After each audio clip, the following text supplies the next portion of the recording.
C'est dans le strict respect du protocole sanitaire lié à la lutte contre le Covid-19 que l'écrivain-chercheur congolais Michel Innocent Peya est reçu par l'ancienne ministre française de l'Environnement Corinne Lepage.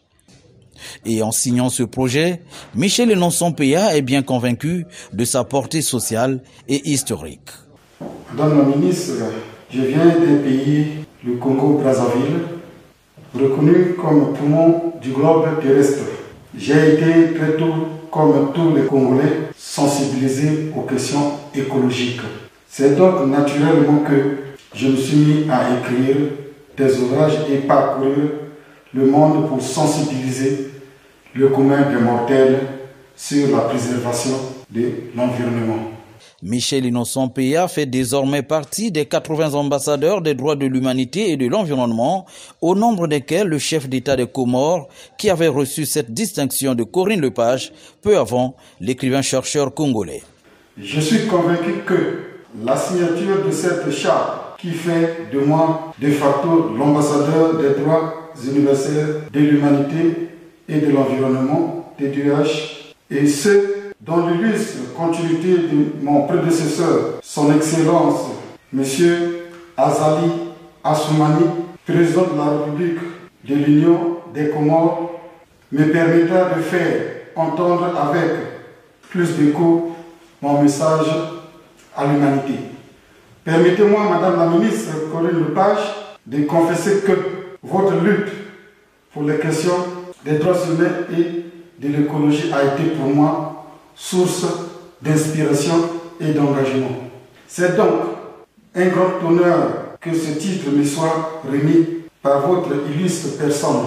Je ne finirai pas mes propos sans remercier et encourager les populations de la République du Congo, mon pays, et le président Sassou Nguesso pour tous les efforts à la préservation de la forêt au bénéfice de toute l'humanité.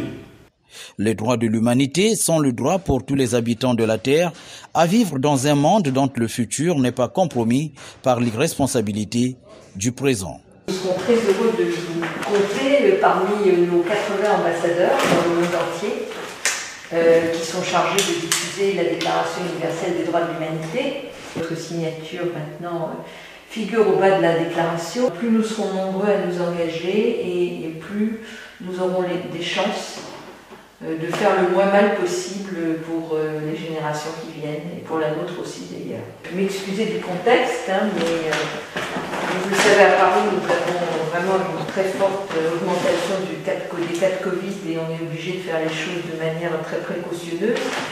C'est pour ça que je ne vous reçois pas avec, je dirais, le caractère un peu amical et ludique de ce genre de manifestation où j'invite des amis de la déclaration, où on fait un petit pot, mais là on ne peut pas faire ça en ce moment. Mais l'essentiel est fait, c'est-à-dire que votre signature maintenant figure au bas de la déclaration et c'est très important que au-delà des grandes villes, au-delà des universités elles-mêmes, des organisations non gouvernementales, des personnalités comme la vôtre acceptent de signer la déclaration et de s'engager en sa faveur. Et bien entendu, le continent africain est un continent particulièrement important pour la Déclaration des droits de l'humanité, tout simplement parce que les droits de l'humanité, c'est les droits collectifs que nous avons tous sur l'accès aux ressources, sur le droit au développement, sur la responsabilité des générations les unes à l'égard des autres. Et c'est ce que nous avons essayé de faire en créant 6 droits et 6 devoirs, auxquels vous vous êtes maintenant engagés, qui viennent, je dirais, au-delà des déclarations des droits de l'homme, stricto sensu, tout simplement parce que la tragédie écologique à laquelle nous sommes aujourd'hui confrontés et qui a des conséquences humaines extrêmement graves, des conséquences pour le vivant extrêmement graves, nous pouvons faire quelque chose et c'est la responsabilité de nos générations de le faire. Voilà, donc plus nous serons nombreux à nous engager et plus nous aurons des chances de faire le moins mal possible pour les générations qui viennent et pour la nôtre aussi d'ailleurs. Voilà, donc merci beaucoup de votre soutien. Au terme de la signature de ce projet de déclaration, s'est instauré un véritable échange entre les trois participants à cette modeste cérémonie. Je suis le docteur Michel Innocent Péa, chercheur. Une question, pourquoi avoir choisi la question de l'écologie dans la plupart de vos ouvrages?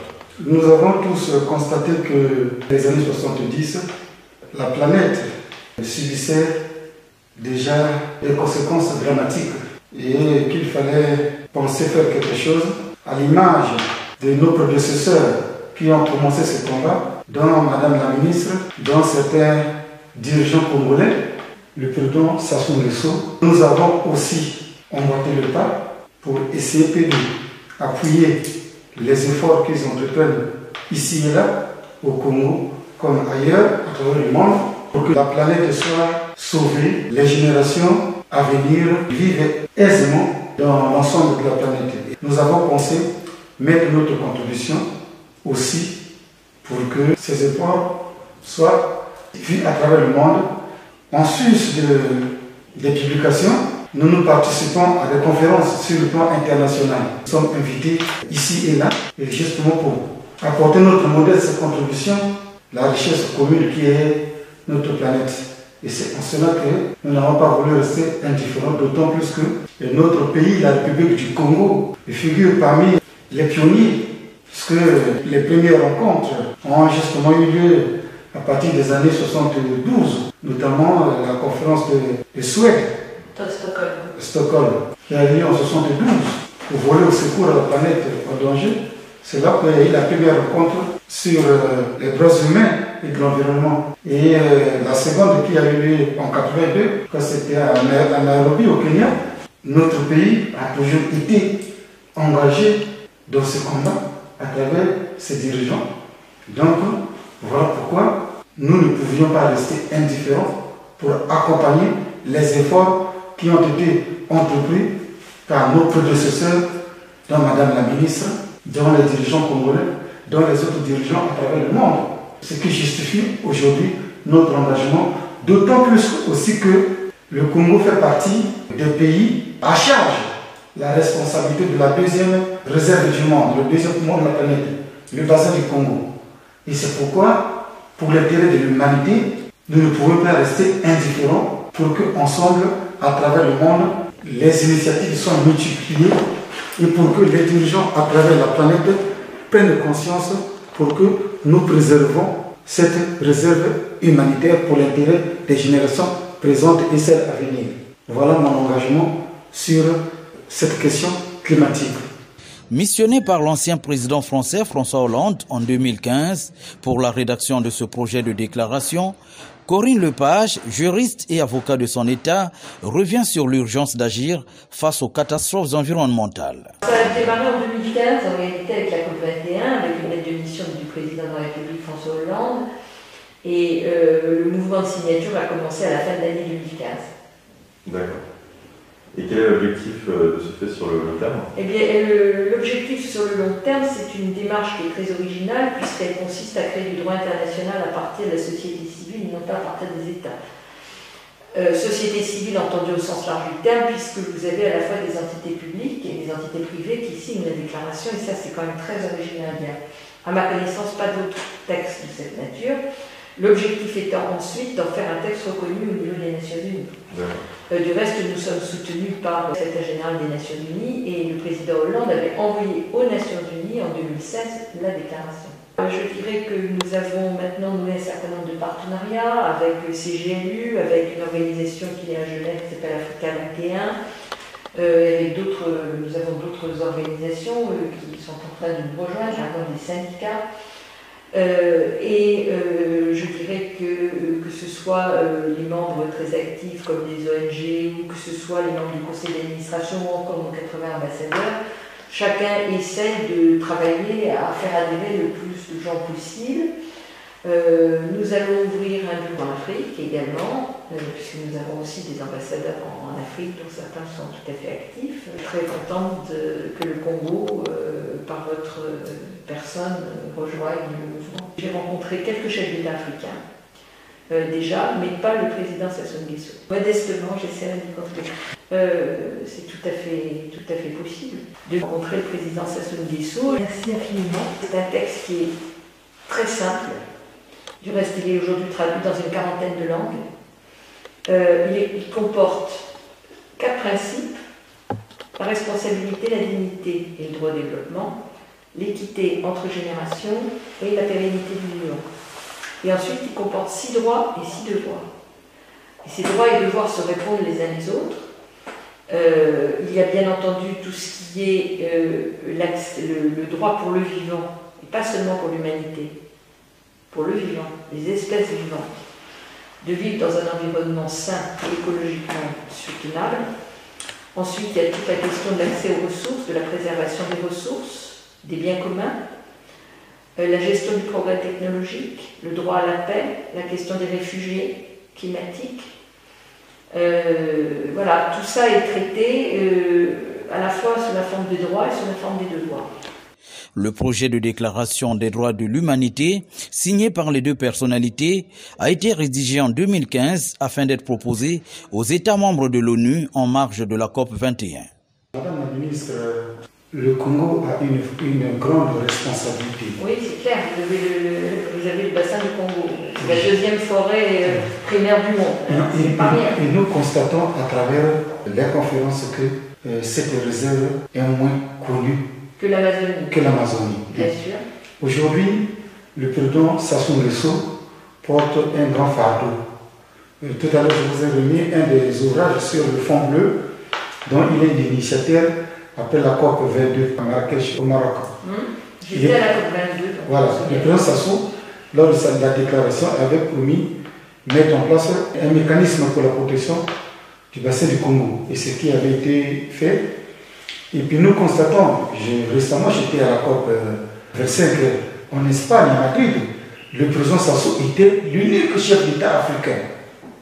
L'unique chef d'État africain à être présent à la COP 25. Très étonnant, d'autant plus que l'humanité est en pleine dégradation. Et nous avons à charge le bassin du Congo, et qui est la 2e réserve de l'humanité, et qu'il faut la préserver. Puisqu'il nous a été démontré que d'ici les années à venir, l'Amazonie risquerait de disparaître si nous ne faisons pas attention. Alors, on a constaté que sur le plan international, il y a justement cette grande négligence. Oui, et c'est pourquoi il faut que les efforts soient appuyés. Écoutez, c'est à ça que sert cette déclaration. C'est précisément d'avoir un texte qui est partagé par tout le monde. Oui. C'est une déclaration qui veut dire pas contraignante. Mais si le texte, enfin la nature du texte n'est pas contraignante, c'est pas une convention, c'est une déclaration. Son contenu en réalité engage.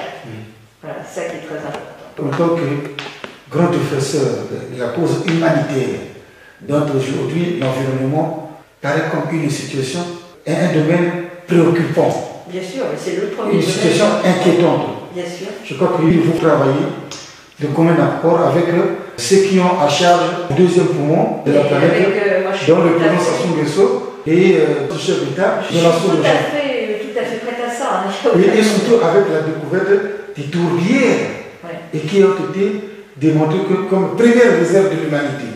Les tourbières qui ont été découvertes.